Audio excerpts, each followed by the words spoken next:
Takže Seat Toledo. Takže jak na to? Jak vyměnit čep řízení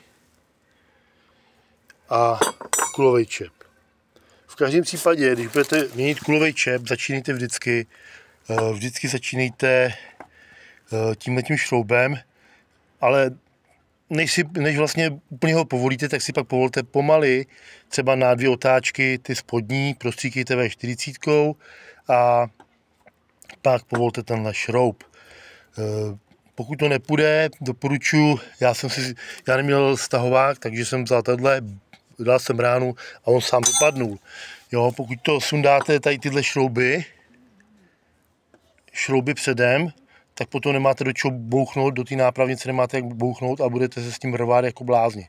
Takže prvně tenhle sundat, jo, aby to prostě šlo dolů, a pak tyhle, když si povolíte předem, potom jenom na jednu otáčku, tak krásně sundáte a máte klid.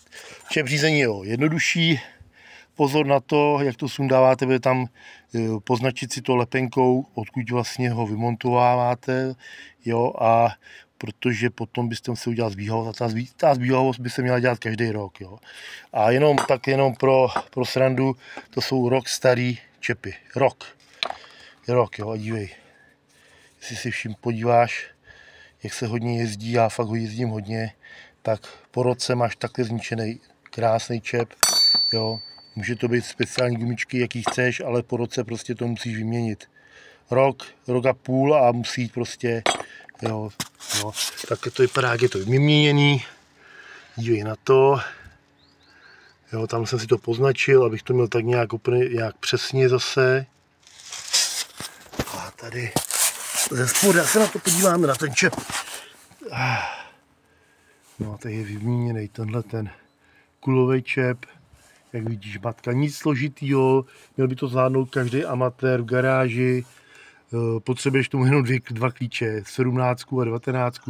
Nic víc, pak jenom kdyby si měl stahovák na kulový čep, tak je to úplně super práce, nic složitýho.